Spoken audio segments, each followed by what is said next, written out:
Hello everyone, welcome to our YouTube channel RPSC bio academy. हम आज जो chapter start कर रहे हैं वो है इम्यूनोलॉजी। ये चैप्टर सेकेंडरी लेवल के ऊपर दे रखा है और इस यूनिट का नाम है बायोलॉजी इन ह्यूमन वेलफेयर। तो उसके अंदर हमारे सामने टॉपिक आता है इम्यूनोलॉजी।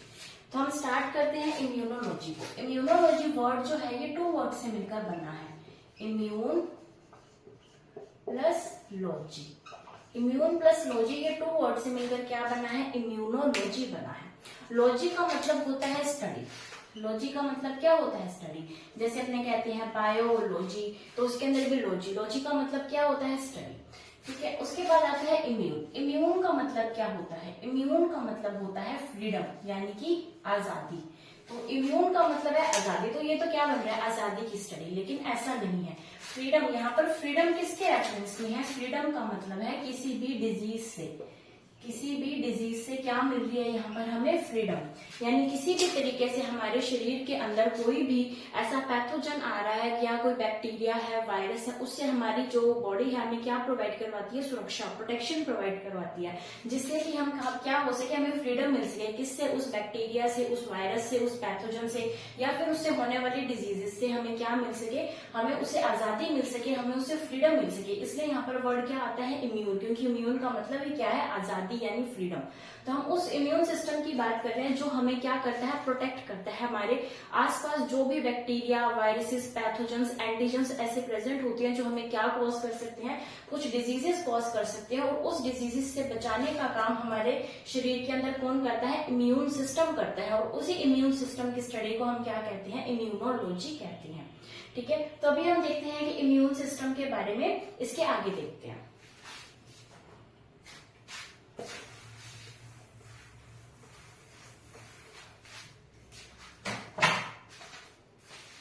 अगर हम बात करें इम्यून सिस्टम की, तो अगर हम इसके अंदर थोड़ा सा फैक्चुअल लेके चलते हैं, फादर ऑफ इम्यूनोलॉजी। इम्यूनोलॉजी के फादर किसे कहा जाता है, यानी इम्यूनोलॉजी का जनक किसे कहा जाता है। तो जो इम्यूनोलॉजी का जनक है उनका नाम है एडवर्ड जेनर।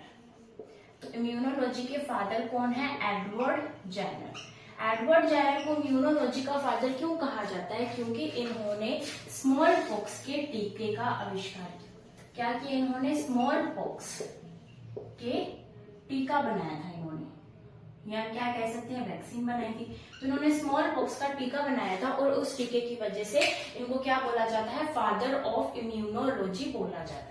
ठीक है। अभी हमने किसके बारे में स्टडी कर दी, हमने देखा कि फादर ऑफ इम्यूनोलॉजी कौन है। लेकिन इम्यूनिटी को स्टार्ट करने से पहले हमें पता होना चाहिए, एक तो एंटीजन क्या होता है, और एक हमें पता होना चाहिए एंटीबॉडी क्या होती है। एंटीजन एंड एंटीबॉडी, हमें इन दोनों के बारे में पता होना चाहिए। तो अगर हम बात करें एंटीजन को, तो एंटीजन वो सब्सटेंसेस हैं जो हमारी बॉडी से एंटीबॉडी को बना दे।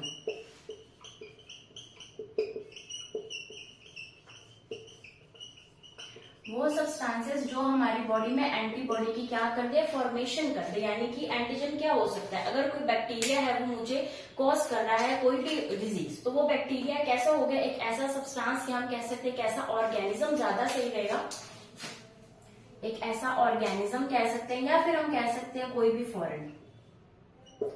फॉरेन पार्टिकल जो हमारी बॉडी के अंदर एंटर करता है, और हमारी बॉडी के अंदर क्या बनती है, एंटीबॉडीज की फॉर्मेशन करने में वो क्या होता है, सक्षम होता है। तो उसे क्या बोलेंगे, एंटीजन बोलेंगे। और एंटीजन के रिस्पॉन्स के अंदर क्या बनती है, एंटीबॉडी बनती है। तो एंटीजन को रिस्पॉन्ड करने के लिए क्या बनेंगी, एंटीबॉडीज बनेंगी हमारी बॉडी के अंदर।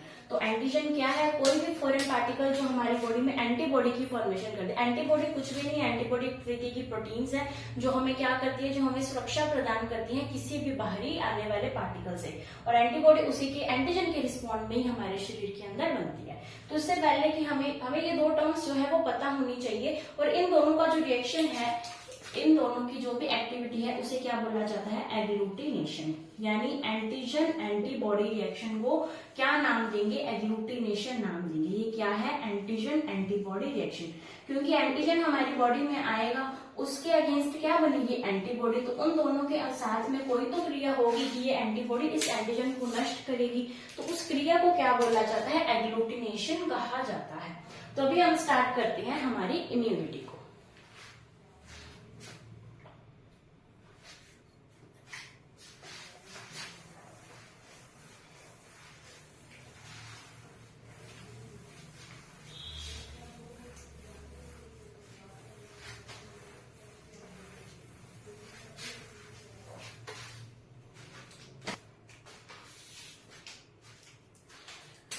स्टार्ट करते हैं इम्यूनिटी को। इम्यूनिटी वर्ड को हमने सबसे ज्यादा बार कब सुना था? जब हमने कोरोना वैक्सीन लगवाई थी, कोरोना का टाइम आया था, तब हमने क्या सुना था? इम्यूनिटी वर्ड को बहुत ज्यादा सुना था। और हमारे सामने यही बात आ रही थी कि हमें अपनी इम्यूनिटी बढ़ानी चाहिए, इम्यूनिटी बूस्ट करनी चाहिए, उसके लिए बहुत सारी चीजें भी रिकमेंड की गई थी। तो हमारे सामने जो इम्यूनिटी आती है वो दो तरीके की आती है। एक आती है इम्यूनिटी जिसे हम कहते हैं इन्नेट इम्यूनिटी, जिसे हम कहते हैं इनहेरिटेड इम्यूनिटी, जिसे हम कहते हैं नॉन स्पेसिफिक इम्यूनिटी, जिसे हम कहते हैं कोजेनाइटल इम्यूनिटी। ये सारे एक ही इम्यूनिटी के नाम है। और सेकंड हमारे सामने आती है एक्वायर्ड इम्यूनिटी, जिसे क्या बोला जाता है? स्पेसिफिक इम्यूनिटी, एक्वायर्ड या फिर स्पेसिफिक इम्यूनिटी। तो ये इम्यूनिटी कौन सी है? ये इम्यूनिटी वो है जो हमें जैसे ही हम पैदा होते हैं हमारे साथ आती है।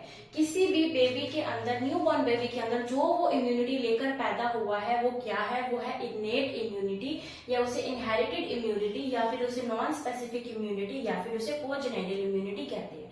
लेकिन जैसे वो बच्चा बड़ा होता जाता है उसके अंदर कुछ इम्यूनिटी वो क्या करता है? एक्वायर करता है, अर्जित करता है, एनवायरमेंट से वो अर्जित करता है, जिसकी वजह से उसे क्या, कौन सी इम्यूनिटी मिलती है? एक्वायर्ड या फिर अर्जित इम्यूनिटी, या फिर उसे क्या बोला जाता है? Specific immunity. जैसे कि अगर मैं हमारी बात करूं कि इन्नेट इम्यूनिटी कौन सी होती है, जैसे कि हमने जब रेस्पिरेटरी सिस्टम पढ़ा था तो हमने क्या कहा था कि हमारे पूरे रेस्पिरेटरी ट्रैक के अंदर क्या प्रेजेंट है? सीलिया प्रेजेंट है, गॉबलेट सेल्स प्रेजेंट है, जो क्या सिक्रीट करते हैं? म्यूकस सिक्रीट करते हैं। ये क्यों प्रेजेंट होते हैं? या हमारे कानों के अंदर हेयर्स हैं, वो क्यों प्रेजेंट होते हैं? वो इसलिए प्रेजेंट होते हैं ताकि कोई भी पैथोजन किसी भी तरीके से अगर हमारी बॉडी में एंटर करने की कोशिश करे तो वो सीलिया उसको पकड़ ले, या फिर म्यूकस के अंदर वो जो ट्रैप हो जाए, वो जो भी पैथोजन या फिर डस्ट पार्टिकल है। तो ये इम्यूनिटी कौन सी है? ये इन्नेट, इनहेरिटेड, नॉन स्पेसिफिक या फिर कोजेनाइटल इम्यूनिटी है। जैसे कि अगर मैं बात करूं कि अब ये मैंने बात की म्यूकस की, तो हमारे अंदर जो रेस्पिरेटरी ट्रैक में म्यूकस रिलीज होता रहता है, ये हमने कभी अर्जित थोड़ी किया है, ये तो एक छोटा बच्चा अपने साथ में ही लेकर आता है। कानों के अंदर बालों का पाया जाना, तो ये भी क्या है? ये भी हम जन्म से ही लेकर आते हैं, ठीक है। लेकिन हमने कोरोना की वैक्सीन लगवाई थी, क्या हमने जन्म से लेकर आए थे? नहीं, हमें उसको लगवाना पड़ा, क्योंकि हमने उसे क्या किया? उस इम्यूनिटी को क्या करना था? अर्जित करना था। तो उस इम्यूनिटी को अर्जित करने के लिए हमने क्या लगवाई थी? Corona vaccine. उसी तरीके से हम बहुत सारी वैक्सीन लगाते हैं, जैसे कि डीपीटी वैक्सीन। तो वो सारी की सारी वैक्सीन जो होती हैं वो क्या होती है? वो एक्वायर्ड इम्यूनिटी के अंदर आती है, और वो स्पेसिफिक होती है, किसी ना किसी चीज के लिए वो क्या होती है? स्पेसिफिक होती है। यानी अगर मैं कहूँ डिप्थीरिया के लिए कौन सी स्पेसिफिक है? DPT vaccine. कोरोना के लिए कौन सी स्पेसिफिक है? Corona vaccine. लेकिन यहाँ पर ऐसी कोई स्पेसिफिसिटी नहीं पाई जाती कि ये काम सिर्फ इस डिजीज के लिए ही करेगा। ये इन्नेट है, ये जनरल इम्यूनिटी है जो हमारी बॉडी में पाई जाती है, जो सभी तरीकों से हमारी क्या प्रोवाइड करवाती है? हमें प्रोटेक्शन या सुरक्षा प्रदान करती है। तो सबसे पहले हम डिस्कस करते हैं इस इन्नेट या फिर इनहेरिटेड इम्यूनिटी के बारे में।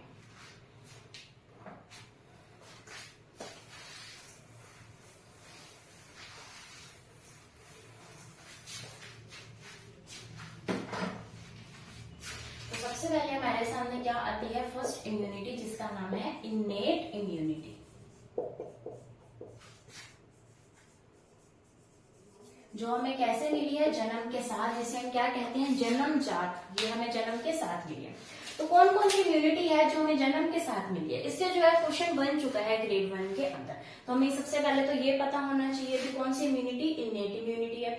और क्वेश्चन ये भी बन चुका है, इन्नेट इम्यूनिटी से क्वेश्चन जो है वो ग्रेड 1 2022 के अंदर ही आया था, यानी अभी जो ग्रेड 1 हुई है उसके अंदर ही आया था कि इनमें से कौन सी इम्यूनिटी है जो इम्यूनिटी इन्नेट नहीं है, जो इम्यूनिटी जन्मजात नहीं है। और ऑप्शन में क्या था? वैक्सीन। तो हमने अभी पढ़ा है कि वैक्सीन कैसी होती है? एक्वायर्ड इम्यूनिटी होती है, इन्नेट यानी जन्मजात इम्यूनिटी वो नहीं होती। तो हम देखते हैं इन्नेट इम्यूनिटी कौन कौन सी हमारी बॉडी के अंदर पाई जाती है। सबसे पहले हम देखते हैं कि फिजिकल बेसिस पर कौन सी इम्यूनिटी इन्नेट है।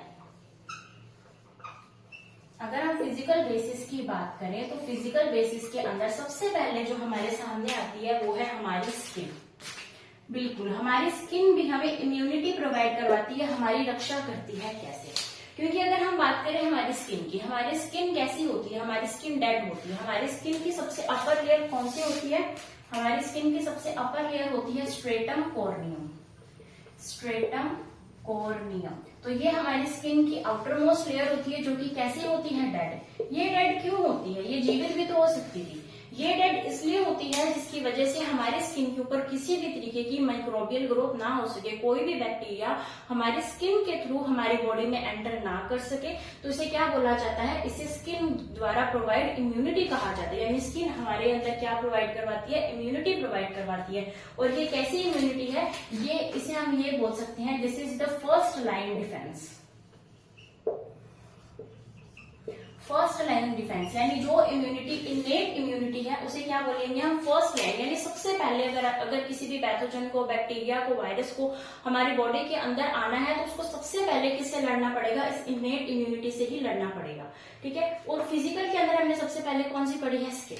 उसके बाद हम बात करते हैं म्यूकस। हमारी बॉडी के अंदर अलग अलग जगह पर म्यूकस जो है वो रिलीज होता है। गॉबलेट सेल्स रिलीज करते हैं या म्यूकस सेल्स रिलीज करती हैं। तो ये म्यूकस सेल क्या करता है कि जो भी पैथोजेंस हैं, जो भी ये चीजें आती हैं जो हमें क्या कर सकती है? डिजीज कर सकती हैं, तो ये क्या करता है? उनको ट्रैप करता है। और म्यूकस के साथ साथ क्या प्रेजेंट होते हैं? सीलिया भी तो प्रेजेंट होते हैं। अगर मैं रेस्पिरेटरी सिस्टम की बात करूं तो म्यूकस भी प्रेजेंट है, सीलिया भी प्रेजेंट है। क्यों प्रेजेंट है? क्योंकि उन्होंने क्या करना है? ट्रैप करना है। किसे? डस्ट को। तो ट्रैप करने के लिए डस्ट को, जैसे कि हमारे कानों के अंदर क्या प्रेजेंट होती है? ईयर वैक्स प्रेजेंट होती है। तो वो भी क्या करती है? वो भी हमारे अंदर हमें प्रोटेक्शन प्रोवाइड करवाती है किसी भी पैथोजन से, या फिर कोई भी हमारे सामने आ रहा है कोई भी एंटीजन, तो उसे सबसे पहला प्रोटेक्शन हमारी स्किन प्रोवाइड करवाती है। फिर अगर वो हमारे माउथ या बक्कल कैविटी से हमारे अंदर एंटर करने की कोशिश कर रहा है तो वहां पर क्या प्रेजेंट है? वहां पर म्यूकस प्रेजेंट है। उसके बाद अगर वो हमारे नेजल पार्ट से आने की कोशिश कर रहा है तो वहां पर क्या प्रेजेंट है? सीलिया प्रेजेंट है। ठीक है। तो ये हमने किस बेस पर बात की कि हमारे फिजिकल बेसिस पर हमारी बॉडी के पास कौन कौन सी इम्यूनिटी के बेसिस है।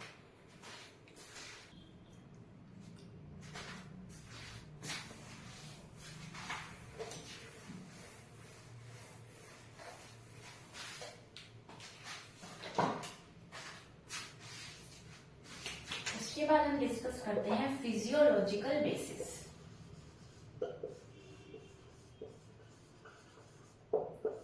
फिजियोलॉजिकल बेसिस कौन कौन से होते हैं? अगर हम फिजियोलॉजिकल बेसिस की बात करें तो सबसे पहले हम बात करते हैं फीवर के बारे में। तो फीवर भी हमें क्या प्रोवाइड करवाता है? इम्यूनिटी प्रोवाइड करवाता है। अगर हमारी बॉडी में फीवर हो गया, इसका मतलब हमारी बॉडी के अंदर कोई ना कोई बैक्टीरिया ने इन्फेक्ट किया है, जिसकी वजह से हमारी बॉडी का टेम्परेचर क्या हो गया है? ज्यादा। बॉडी का टेम्परेचर ज्यादा हो जाता है जिससे हम फीवर कह देते हैं। लेकिन बॉडी का टेम्परेचर ज्यादा क्यों होता है? क्योंकि ये इसलिए होता है ताकि जो बैक्टीरिया हमारे अंदर एंटर किया है वो बैक्टीरिया अपनी ग्रोथ ना कर सके, वो बैक्टीरिया हमारी बॉडी में ग्रो ना कर सके, इसलिए बॉडी की टेम्परेचर को बढ़ाया जाता है, जिसे क्या बोल देते हैं हम अपनी लैंग्वेज में? फीवर बोल देते हैं। यानी अगर हमारी स्किन से होते हुए बक्कल कैविटी से या किसी भी तरीके से पैथोजन हमारी बॉडी के अंदर पहुंच चुका है, तो अब उसका क्या इंतजाम किया हमारी बॉडी ने? तो अब सबसे पहले हमें क्या होगा? फीवर होगा। फीवर का मतलब है हमारी बॉडी का टेम्परेचर बढ़ाया जाएगा, जिसकी वजह से बैक्टीरिया वहां पर ग्रो ही नहीं कर पाएगा और वो अपने आप ही क्या हो जाएगा? मर जाएगा। उसके अलावा क्या इंतजाम किया है? उसके अलावा इंतजाम किए हैं पीएच। अगर हम बात करें पीएच, तो हमारी बॉडी के अंदर जो है एसिडिक पीएच पाई जाती है। एसिडिक पीएच हमें कहाँ कहाँ देखने को मिलती है? हमारी बक्कल कैविटी कैसी होती है? Slightly acidic. हमारी बक्कल कैविटी स्लाइटली एसिडिक होती है। उसके बाद वेजाइना जो होती है वो भी कैसी होती है? स्लाइटली एसिडिक होती है। स्टमक होता है वो भी कैसा होता है? एसिडिक नेचर का होता है। तो यहाँ पर जो एसिडिक पीएच है ये भी जो है इस बैक्टीरिया को ग्रो नहीं करने देती। तो इस बैक्टीरिया की ग्रोथ को रोकने के लिए हमारी बॉडी के अंदर एसिडिक पीएच भी पाई जाती है, जिसकी वजह से ये बैक्टीरिया ग्रो नहीं कर पाता। उसके अलावा क्या पाया जाता है? उसके अलावा पाया जाता है लाइसोजाइम। लाइसोजाइम क्या है? लाइसोजाइम एक एंजाइम है जो कि हमारे टीयर के अंदर, हमारे सलाइवा के अंदर पाया जाता है। यानी हमारे जो सलाइवा होता है, जो लार होती है उसके अंदर, और जो हमारे आंसू होते हैं, टीयर होते हैं, उसके अंदर एक एंजाइम पाया जाता है लाइसोजाइम। ये भी क्या प्रोवाइड करवाता है? हमें इम्यूनिटी प्रोवाइड करवाता है। तो ये कौन से बेसिस है? ये है फिजियोलॉजिकल बेसिस जो हमें क्या प्रोवाइड करवाए? इम्यूनिटी। या तो फीवर से हमें इम्यूनिटी मिल सकती है, हमारी बॉडी का पीएच एसिडिक हो जाता है जिसकी वजह से हमें इम्यूनिटी मिलती है, और किसकी वजह से मिलती है? लाइसोजाइम की वजह से इम्यूनिटी मिलती है। अभी इसके अंदर एक हमारा और फिजियोलॉजिकल बेसिस है, हम उसको डिस्कस करते हैं।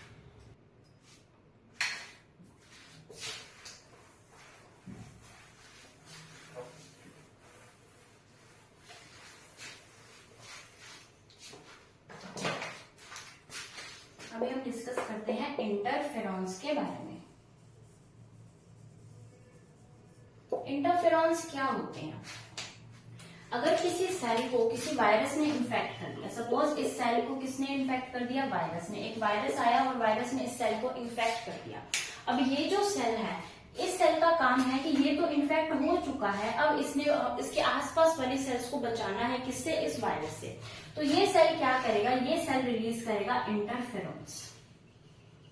इंटरफेरॉन्स को बोला जाता है एंटीवायरल प्रोटीन्स, क्योंकि ये वायरल के अगेंस्ट काम करता है, तो वे आर एंटीवायरल प्रोटीन्स। तो ये इंटरफेरॉन्स या फिर एंटीवायरल प्रोटीन्स जो है, ये रिलीज किए जाते हैं उस इन्फेक्टेड सेल से जिसपे वायरस ने क्या किया है? इन्फेक्ट किया है। अब ये जो इंटरफेरॉन्स है, ये इंटरफेरॉन्स जाएंगे इसके आसपास के सेल्स के पास, यानी अदर सेल्स के पास ये इंटरफेरॉन्स जाएंगे और ये वहां पर क्या बनाएंगे? ये कहेंगे उन सेल्स को कि तुम क्या बनाओ? तुम बनाओ TIP, ट्रांसलेशन इनहिबिटिंग प्रोटीन। तो इसके जो आसपास के सेल्स हैं वो क्या बनाएंगे? Translation inhibiting protein. और ऐसा करने से क्या होगा? ट्रांसलेशन इनहिबिटिंग प्रोटीन बनाने से कि ये जो आसपास वाले सेल्स हैं इनको वायरस इफेक्ट नहीं कर पाएगा, क्योंकि उन्होंने क्या बना लिया है? ट्रांसलेशन इनहिबिटिंग प्रोटीन, जिसकी वजह से अब इन सेल्स के ऊपर वायरस का कोई इफेक्ट नहीं पड़ेगा। तो इस सेल ने क्या किया? इस सेल ने अपने ऊपर सारा ले लिया, वायरस का इन्फेक्शन अपने ऊपर ले लिया, लेकिन अपने आसपास के सेल्स को क्या कर लिया? इसने बचा लिया। कैसे बचा लिया? इस इंटरफेरॉन्स को रिलीज करके। तो इसने क्या किया? इसने बहुत अच्छा सेक्रीफाइस किया। इसने अपने अंदर से इंटरफेरॉन को निकाला ताकि हमारे बाकी के सेल्स जो हैं वो इन्फेक्ट ना हो सके, और उन सेल्स ने ट्रांसलेशन इनहिबिटिंग प्रोटीन को बना लिया अपने अंदर, जिसकी वजह से वायरस ने इनको इन्फेक्ट नहीं किया। तो ये कौन से बेसिस थे? फिजियोलॉजिकल बेसिस थे। ठीक है, इसके बाद अभी हमारे सामने और भी बेसिस आएंगे, हम उनको कल के लेक्चर में डिस्कस करेंगे और हम स्टार्ट कर देंगे हमारे एक्वायर्ड या फिर स्पेसिफिक इम्यूनिटी को। तब तक आप वीडियो को लाइक कीजिए, शेयर कीजिए, हमारे चैनल को सब्सक्राइब कीजिए। Thank you.